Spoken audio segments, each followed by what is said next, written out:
یہ ناظرین آپ کا ہوسٹ اقبال حیدر، ہمارے ساتھ موجود ہے خواجہ مبین الرحمان، صدر trader wing P T I. آئے ناظرین سے گفتگو کر۔ بسم اللہ الرحمن الرحیم۔ میرا نام خواجہ منیب الرحمان ہے اور میرا تعلق ہے P T I traders wing Lahore سے۔ اور 13 اگست کی رات کو جو جلسہ ہوا وہ ایک ہسٹوریکل جلسہ تھا، جس میں عوام نے یہ ثابت کر دیا کہ اب صرف اور صرف عمران خان ہے اس جو حکومت کا حقدار ہے، اور اس کے علاوہ لاہوریوں نے یہ ثابت کر دیا کہ واقعی وہ زندہ دلانے لاہور ہیں۔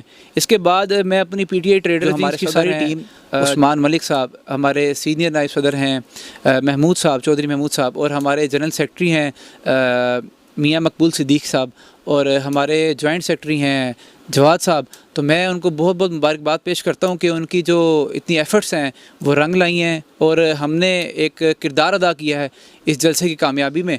اور انشاءاللہ P T I traders wing Lahore جو ہے وہ انشاءاللہ آگے ٹریڈرز کی بھی نمایاں آواز بنے گی، اور انشاءاللہ ہم اپنے ملک کے تمام ٹریڈرز کا مسائل بھی سنیں گے اور انشاءاللہ حل بھی کریں گے۔ تو ایک ہسٹری کا سب سے بڑا جلسہ تھا، اور میں نے اپنی 30 سالہ زندگی میں ابھی تک نہ کسی جلسے کے بارے میں ایسا سنا ہے اور نہ ایسا جلسہ ابھی تک دیکھا ہے۔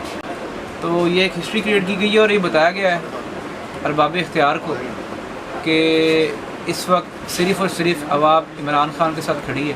اگر کوئی ادارے یا کوئی بھی کسی قسم کا کوئی شخص بھی یہ سمجھتا ہے یا سوچتا ہے کہ عمران خان وہ اب عوام کی آواز نہیں رہا، یا عمران خان اب الگ ہو گیا ہے، عمران خان کو ہم سائڈ پہ کر دیں گے، تو ایسا ہرگز عوام قبول نہیں کرے گی۔ ہمارا ووٹ عمران خان کا ہے، اور یہ عوام کا حق ہے کہ وہ اپنے حکومت اور ہمارے جو نمائندے ہیں ان کو خود سلیکٹ کرے، اور جو بھی ہے صرف عوام کے حق میں ہے، عوام کے ہاتھ میں ہے۔ تو عوام جب عمران خان کے ساتھ ہے تو باقی سب کو یہ سوچنا چاہیے کہ اگر وہ سائڈ پہ ہوں گے تو ان کو جو ہے اس کا رد عمل دیکھنا پڑے گا۔ تو یہ ایک عمران خان صاحب نے ہسٹری کریٹ کی ہے، اور ہم اس جو ایونٹ پہ شریک تھے، تو انشاءاللہ اس ہسٹری میں بھی ہمارا نام ہوگا انشاءاللہ۔ Thank you. Cameraman team کے ساتھ Iqbal Haider, Arshad Ansari, City One News Lahore.